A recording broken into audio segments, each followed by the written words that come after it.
Hello guys! I-share ko po kung paano gumawa ng ubi cupcakes at ang mga ingredients ay makikita sa description box. Ang unang gagawin ay salain ang all-purpose flour, asin at baking powder at pagkatapos haluin ito. Pag nahalo na itong maigi ay iset aside muna ito. Sa ibang mixing bowl na may melted butter ay ilagay ang asukal at haluin ito. Isunod na ilagay ang itlog, ube flavoring at evaporated milk at muli itong haluin o i-beat.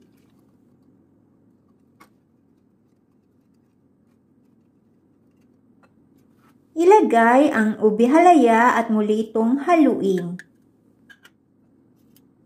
Haluin ito hanggang madurog ang ube halaya. Pag nadurog na ang ube halaya ay ilagay ang kalahati ng sifted dry ingredients at haluin ito hanggang mawala ang buo-buong harina. Saka ilagay ang remaining dry ingredients at muli itong haluin hanggang mawala ulit ang mga buo-buong harina.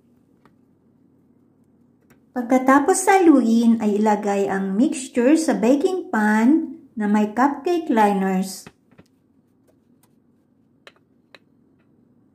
Pagkatapos maglagay ng mixture ay taktakin ito at i-bake sa preheated oven 350 degrees Fahrenheit. I-bake ng 20 minutes or until toothpick inserted comes out clean. After baking ay tanggalin sa oven, set aside at palamigin ito. Habang pinapalamig ang cupcakes ay gawin ang icing nito.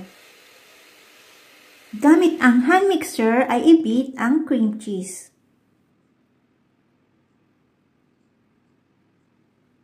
Ilagay ang unsalted butter at muli itong i-beat.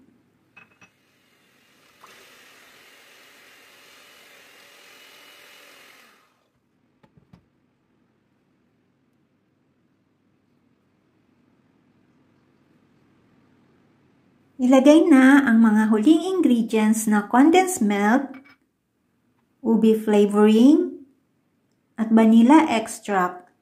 Optional lamang po ang vanilla extract at muli itong i-beat.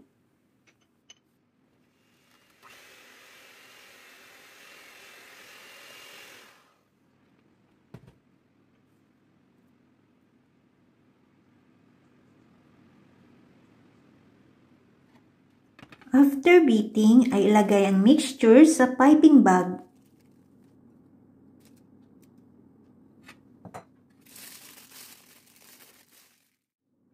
Ilagay ang icing sa cupcakes. Bahala na po kayo kung anong design ang gusto nyong ilagay.